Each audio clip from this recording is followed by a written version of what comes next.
मेरे प्यारे स्टूडेंट, मैं पवन सर आज आपके सामने एक नए टॉपिक के साथ उपस्थित हुआ हूं। आज के वीडियो में हम जानेंगे विराम चिन्हों के बारे में, जो कि चाहे आयोग की परीक्षा हो, चाहे TET, C TET, super TET या फिर पैट, कोई भी परीक्षा हो, सभी में अत्यंत ही उपयोगी है। एक क्वेश्चन आपसे पूछ ही लिया जाता है कि इस चिन्ह का नाम क्या है, या नाम दे दिया गया और आपसे पूछ दिया जाएगा कि इस जब नाम दे दिया गया तो आपसे पूछा जाएगा कि इसका चिन्ह निम्न में से कौन होगा।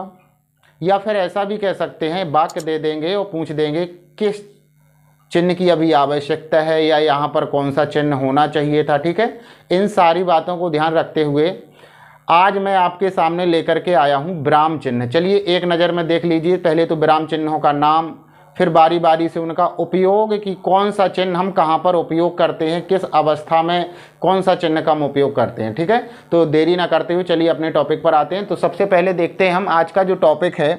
आज का टॉपिक लिया है मैंने विराम चिन्ह क्या है।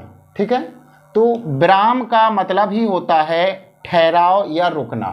विराम का मतलब क्या होता है बेटा? ठहराव या फिर रुकना। विराम का मतलब होता है रुकना या फिर ठहराव। ठीक है, देखिए पहला चिन्ह मैंने बनाया है, ऐसा चिन्ह आपने कई बार देखा होगा। ये जो चिन्ह बना हुआ है, इस चिन्ह को हम कहते क्या हैं? देखिए ऐसे, जिसे अंग्रेजी में हम कॉमा कहते हैं, ऐसे बना देते ऐसे। ठीक है, तो इसे हिंदी भाषा में कहते हैं अल्प विराम। क्या कहा जाता है? अल्प विराम। क्लियर हो गई ये बात? इसके बाद अल्प विराम में ही एक यहाँ पर बिंदी रख दी गई गोल। ठीक है, तो अब ये हो गया आपका अर्ध विराम। क्या हो गया? अर्ध विराम। अर्ध विराम। क्लियर हो गई ये बात? इसके बाद ये तो सब लोग भली भांति परिचित है, हिंदी भाषा में इसका अधिकाधिक यानी सबसे ज़्यादा उपयोग होने वाला चिन्ह है पूर्ण विराम। क्या है आपका? पूर्ण विराम। ठीक है, कुछ लोग इसे पूर्ण विराम, विराम नहीं होता, विराम, पूर्ण विराम हो गया। इसके बाद ये दो बिंदी रख दी गई केवल। क्या बिंदी रख दी गई? दो, एक और दो। ठीक है, इसे कहते हैं अपूर्ण। क्या कहते हैं? अपूर्ण या फिर उपविराम। क्या कहते हैं? अपूर्ण विराम या फिर उपविराम। ठीक है, ये बात क्लियर हो गई होगी। क्या कहा जाता है? अपूर्ण या फिर उपविराम। इसके बाद इस चिन्ह से तो भली भांति परिचित है, वाक्य के अंत में लगाया जाता है। इसे कहते हैं प्रश्न सूचक या प्रश्नवाचक। ठीक है, प्रश्न सूचक चिन्ह। क्या है ये? प्रश्न सूचक या फिर प्रश्नवाचक भी कह लीजिए, कोई दिक्कत नहीं है। इसके बाद ये जो चिन्ह बना है, जैसे हमने पूर्ण विराम बनाया, एक यहाँ पर बिंदी रख दी ऐसे। ठीक है, तो ये होता है विस्मयादि या आश्चर्य, या तो इसे आश्चर्य कह लीजिए, आश्चर्य, या फिर विस्मयादि, विस्मयादि।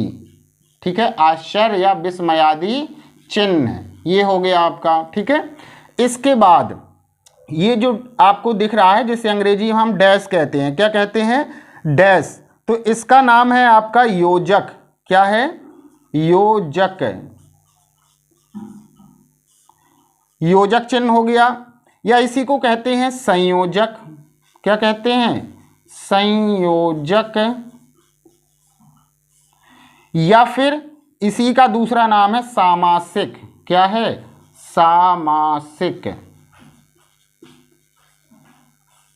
सामासिक चिन्ह। ठीक है, इसके बाद जो आपका योजक से थोड़ा बड़ा साइज में, योजक क्या है आपका? ऐसे चिन्ह लगा दिया, ये थोड़ा बड़ा हो जाएगा। ठीक है, इसे कहते हैं हम निर्देशक। क्या कहा जाता है? निर्देशक। निर्देशक। ठीक है, इसके बाद इनसे तो भली भांति परिचित हैं, इन्हें क्या कहते हैं? कोष्ठक। अब हालांकि उनका नाम छोटा कोष्ठक, बड़ा कोष्ठक, मंझला कोष्ठक, ये आपके जो हैं, तो ये आपके कोष्ठक अलग अलग तीनों तरह के अगर हम चर्चा करें तो। ठीक है, इसके बाद ये जो चिन्ह लगा है दो बार ऐसे, जिसे हम कॉमा बोलते हैं, तो इसे कहते हैं अवतरण या उद्धरण चिन्ह। क्या कहते हैं? अवतरण या फिर उद्धरण चिन्ह। अवतरण या उद्धरण चिन्ह। ठीक है, क्लियर हो गए होंगे चिन्ह इतने आपके, अवतरण कह लीजिए या फिर उद्धरण चिन्ह। ठीक है, चलिए आगे देखते हैं। अब देखिए ये था आपका अभी चिन्ह था ऐसा सिंगल, यानी कि इसे हिंदी भाषा में कहते हैं एकल। क्या नाम देंगे हम इसे? एकल।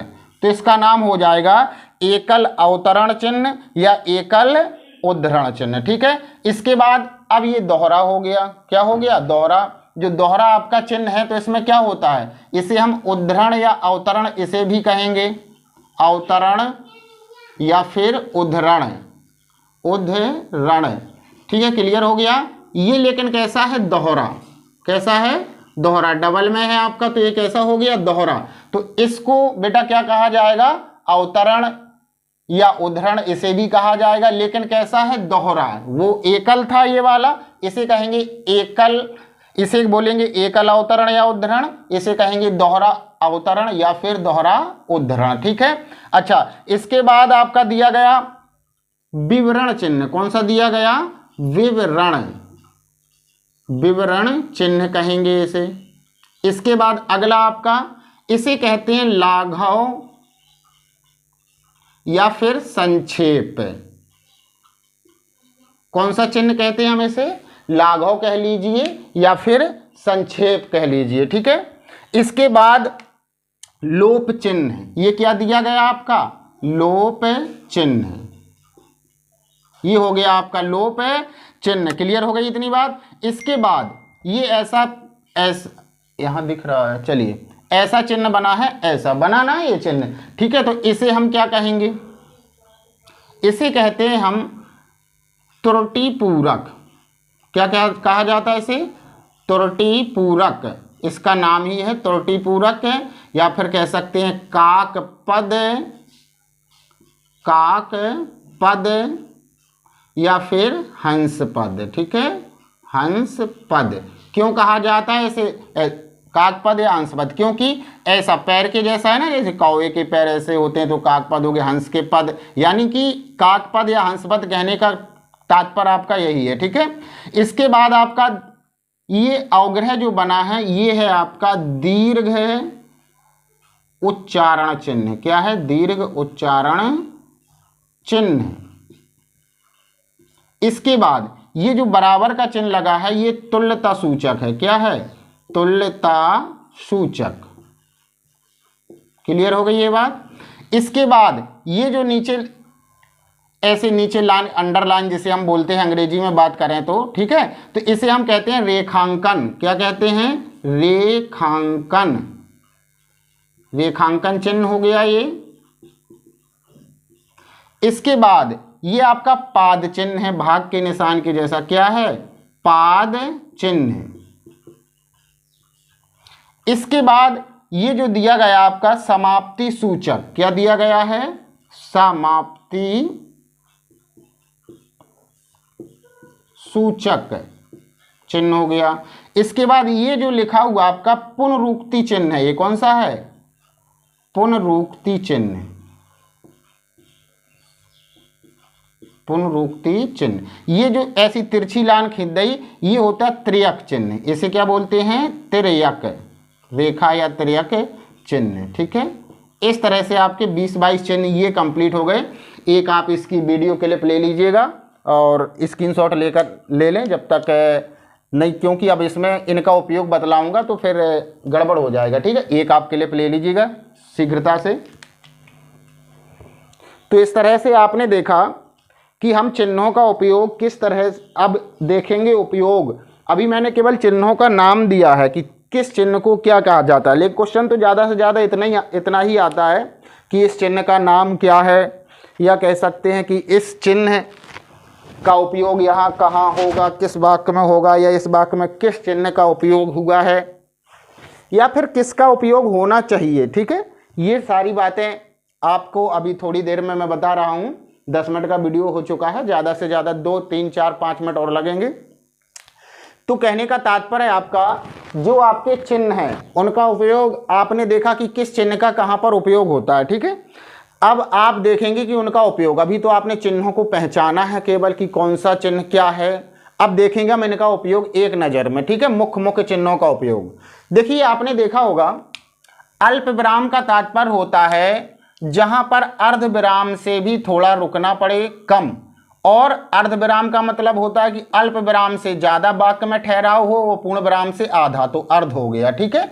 जैसे अल्प विराम का मतलब कॉमा हम कब लगाते हैं, कॉमा हम कब लगाते हैं, जैसे आपने लिखा थोड़ा सा रुकना हो, राम श्याम, तो यहां पर देखिए कॉमा लग रहा है ना, इसी को अल्प विराम कहा जाता है, ठीक है। अब इसके बाद जैसे अर्ध विराम, थोड़ा इससे ज्यादा रुकना हो अल्प विराम से, और पूर्ण विराम पूरे वाक्य में लगा दें। जैसे वाक्य हम आपको दें, राम पढ़ता है पर ऐसा लग जाएगा ना लास्ट में, ठीक है, तो ये हो गया पूर्ण विराम। अब अपूर्ण विराम क्या होता है, कोई वाक्य पूरा नहीं होता है, उसके बारे में उसकी विशेषता और बतलानी हो। जैसे मैंने कल का टॉपिक था, जैसे मैंने लिखा था आपके लिए कि, या ऐसा लिख दें जैसे व्याकरण ऐसे लगा दें एक दृष्टि में, तो अभी इसी की बात, उसकी एक विशेषता बतलाई गई व्याकरण शब्द की कि एक दृष्टि में हम देख रहे हैं, कहने का तात्पर्य है आपका। तो जब इसकी विशेषता बतलाई जाए, यहां पर ये चिन्ह उपयोग होगा। और इसके बाद प्रश्न सूचक सभी लोग परिचित हैं आप लोग कि प्रश्नवाचक वाक्य लास्ट में लगता है, कौन कब क्या कहाँ इनके आगे, और इनके लास्ट में जब ये वाक्य शब्द आएंगे। और आश्चर्य या विस्मय आदि, हर्ष है, दुख है, या फिर सुख है, उल्लास, ठीक है, इन सारी बातों में, या घृणा है, इन बातों में आपका क्या आएगा, आश्चर्य या विस्मय आदि बोधक चिन्ह। इसके बाद योजक या संयोजक या सामासिक चिन्ह क्या है। देखिए योजक दो शब्दों को जोड़ता है। जैसे आपने देखा होगा लिखा होता है कि जैसे लिखा दिन रात, तो इसके बीच में ये जो चिन्ह लग गया, ठीक है, ये योजक चिन्ह हो गया। क्या हो गया, ऐसी को संयोजक या सामासिक चिन्ह भी यही है। समझ में आया, सामासिक चिन्ह भी यही है, ठीक है बेटा। इसके बाद चलेंगे निर्देशक। निर्देशक क्या होता है कि योजक चिन्ह से थोड़ा बड़ा, हमें किसी को निर्देश देना है, आदेशित करना है, उसके आगे बात कही जाए। जैसे निर्देश कैसे दिया जाता है, जैसे कोई पाठ रचना करें हम, जैसे रमेश, ऐसे बड़ा चिन्ह लगा दिया है, तुम कहाँ रहते हो, तुम कहाँ रहते हो, ऐसे इस तरह से इस चिन्ह का उपयोग होता है, ठीक है। इसके बाद कोष्ठक का उपयोग अलग अलग तरह से होता है, किसी बात को अंदर रखना या उसी के दो अर्थों में। जैसे तुम में सामर्थ्य नहीं है, जैसे मैंने कह दिया कि तुम में पढ़ने का सामर्थ्य नहीं है, क्या लिख दिया मैंने, जैसे मैंने लिख दिया आपके पास सामर्थ्य नहीं है, सामर्थ्य नहीं, अब सामर्थ्य नहीं है, तो यहां पर क्या होगा, यहां पर सामर्थ्य का मतलब शक्ति। ऐसे अलग अलग तरह से कोष्ठकों का प्रयोग किया जाता है। क्लियर है, चलिए आगे देखिए। तो इसके बाद आपका दिया गया अवतरण या उद्धरण चिन्ह। अवतरण या उद्धरण चिन्ह का उपयोग हम कब करते हैं, अवतरण या उद्धरण चिन्ह का उपयोग होता है जैसे कोई किताब का नाम है, समझ में आ गया, या किसी ग्रंथ का नाम है। जैसे लिख देते हैं तुलसीकृत रामायण, क्या लिखेंगे, यहां दिख रहा, चलिए तुलसीकृत रामायण, ठीक है। तो रामायण को हम ऐसे बंद कर, तो एकल अवतरण हो गया या उद्धरण हो गया, ठीक है। चलिए अगले चिन्ह की बात करें, दोहरा, यानी किसी की कही हुई बात को ज्यों का त्यों, किसी की जैसे किसी की बात जो है वो ज्यों की त्यों उपयोग कैसे होगी। जैसे महात्मा गांधी ने कहा, जैसे महात्मा गांधी ने कहा अहिंसा परमो धर्मा, अहिंसा परमो धर्मा, तो अहिंसा परमो धर्मा को ऐसे इन्वर्टेड कॉमा के अंदर बंद कर देंगे। कहने का तात्पर्य हो गया आपका कि किसी की भी बात को ज्यों का त्यों बोलना। अब विवरण चिन्ह क्या होता है, किसी चीज का विवरण देना है हमें, ठीक है। लाघव चिन्ह या संक्षेप क्या होता है, लाघव चिन्ह या संक्षेप का मतलब होता है छोटे रूप में। जैसे हमने लिख दिया, अब देखिए हम लिखते हैं जैसे ऐसे, क्या लिखा है डॉक्टर, लेकिन इसी का छोटा रूप क्या हो जाएगा, ऐसे। अब देखिए पहले उपयोग होता था इतना बड़ा चिन्ह, लेकिन अब इतना बड़ा ना हो करके अब ऐसे शॉर्ट हो गया। तो दोनों तरह के चिन्ह बनाए हैं मैंने, ठीक है। दोनों एक ही है, इसको भी लाघव कहते हैं, या फिर डॉक्टर ऐसे भी लिख दीजिए, ऐसे, तो भी वही चीज़ है, ठीक है। जैसे हम लिखते हैं MA, क्या लिखते हैं MABA, ऐसे लिखते हैं ना, MABA, BSc वगैरह वगैरह सब जो लाघव चिन्ह या इसी को हम क्या कहते हैं, संक्षेप चिन्ह। अब लोप चिन्ह क्या है? लोप चिन्ह का मतलब है कि कोई की कही हुई बात जो है, किसी की कही हुई बात है थोड़ा गायब कर दें, फिर उसके बाद फिर आगे बढ़ जाएं। ठीक है, जैसे महात्मा गांधी ने कहा डॉट डॉट डॉट परिश्रम करोगे तो ये होगा। ठीक है, तो डॉट डॉट की जगह ये हो गया, या ऐसा भी चिन्ह लग सकता है, प्लस प्लस कुछ भी। इसके बाद त्रुटि पूरक, जैसे त्रुटि पूरक समझ लीजिए। त्रुटि पूरक में क्या होता है कि जब हम कोई गलती कर जाए, त्रुटि माने होता ही है गलती, त्रुटि माने क्या होता है, गलती। जब हम कोई गलती कर जाएं, जब हम कोई क्या कर जाएं, गलती कर जाएं, कोई वाक्य हमने लिखा, जैसे हमने वाक्य लिखा राम राजा थे, अब कहाँ के थे, ये छूट गया हमसे धोखे में, तो यहां पर ये चिन्ह लगा देंगे ऐसे, और यहां लिख देंगे अयोध्या। क्या लिख देंगे, अयोध्या। तो ये चिन्ह दर्शा रहा है कि यहां पर हमारा एक शब्द छूट गया था, अयोध्या। राम अयोध्या के राजा थे। ठीक है, ऐसे कुछ होगा, समझ में आ गया। यानी कि त्रुटि पूरक चिन्ह, हमसे गलती हो जाए वाक्य में तो उसे हम लगाते हैं तब। इसके बाद दीर्घ उच्चारण चिन्ह क्या होता है बेटा, दीर्घ उच्चारण चिन्ह, जैसे राम प्लुत जहां पहुंचता है, मैंने पिछले वीडियो में समझाया आपको। ठीक है, इसके बाद आपका तुल्यता, तुल्यता का मतलब समानता जहां दर्शाई जाए, और रेखांकन किसी हाईलाइट करने के लिए, ऐसे बोलते हैं ना अंग्रेजी में, हाईलाइट करने के लिए। जैसे गोदान मुंशी प्रेमचंद्र का प्रसिद्ध उपन्यास है, तो गोदान पे ऐसे हाईलाइट कर दिया हमने, तो ये हो गया आपका रेखांकन चिन्ह। ठीक है, क्लियर हो गई ये बात। इसके बाद पाद चिन्ह समाप्ति सूचक का मतलब हो गया सबसे अंत में। पाद चिन्ह का ज्यादा उपयोग आज की समय में नहीं मिलता है। तो इसके बाद समाप्ति सूचक, क्योंकि पाद चिन्ह जो है इसका उपयोग इस समय व्यवस्थित नहीं है, बहुत पहले उपयोग होता था। और समाप्ति सूचक जब कोई हम पाठ समाप्त करें, जैसे आपने भजन कीर्तन इत्यादि की बुकें देखी होंगी, तो या कोई पाठ समाप्त होता है तो उसमें क्या कर देते हैं, लास्ट में ऐसे कर देते हैं। कोई भी डिजाइन देखिए, इसमें ऐसे ऐसे भी बन जाता है, लास्ट में ऐसे ऐसे 3-4 बार ऐसे ऐसे ऐसे ऐसे, या फिर जे बनाया ऐसे भी बन जाता है ऐसे। ठीक है, या फिर आपका ऐसे ऐसे भी बन जाता। ठीक है, तो ये हो गया आपका समाप्ति सूचक। पुनरुक्ति चिन्ह क्या होता है, पुनरुक्ति, ये देख लीजिए, क्योंकि ये देखने में सेम लग रहा है लेकिन अंतर है। देखिए अवतरण कैसा है, ऐसा ऐसा और ऐसा ऐसा, और पुनरुक्ति चिन्ह क्या है, ऐसा ऐसा और ऐसा ऐसा, इतना अंतर है दोनों में। ठीक है, ये कही हुई बात में कहा जाता है। पुनरुक्ति का मतलब किसी शब्द को हमें दोहराना है। जैसे हम लिखते हैं, कोई टेबल सारणी बना रहे, हमने लिखा श्री राम अवतार। ठीक है, ऐसे फिर हमें लिखना है किसी का नाम, फिर श्री लगाएंगे, श्री ये श्री ये श्री ये। ठीक है, तो अब यहाँ हम ये श्री काट करके क्या कर सकते, ऐसे ऐसे चिन्ह लगा सकते हैं। ठीक है, तो ये हो गया आपका पुनरुक्ति, यानी शब्द की बार बार क्या हो रही है, पुनरावृत्ति हो रही है। ठीक है, वहां पर ये चिन्ह उपयोग होता है। इसके बाद तिर्यक रेखा, तिर्यक रेखा का मैंने अभी भी कई बार उपयोग किया। देखिए ये तिर्यक चिन्ह है, ये तिर्यक चिन्ह है आपका, ये तिर्यक चिन्ह है आपका। ठीक है, और इस तरह से ये तिर्यक चिन्ह क्या होता है, देखिए तिर्यक चिन्ह का इसका उपयोग होता है काय के लिए, या और अथवा के लिए, काय के लिए, अथवा। ठीक है, इसमें इसका उपयोग होता है। कैसे, जैसे अभी क्या लिखा, अवतरण या उद्धरण, यही पढ़ाया ना मैंने, अवतरण या फिर उद्धरण, ऐसे ही बोला है मैंने ना, अवतरण या फिर उद्धरण। या फिर देखिए इसी को क्या कहते हैं, चिन्ह को लाघव या संक्षेप, या लाघव अथवा संक्षेप। इस तरह से आपके चिन्ह समाप्त हुए।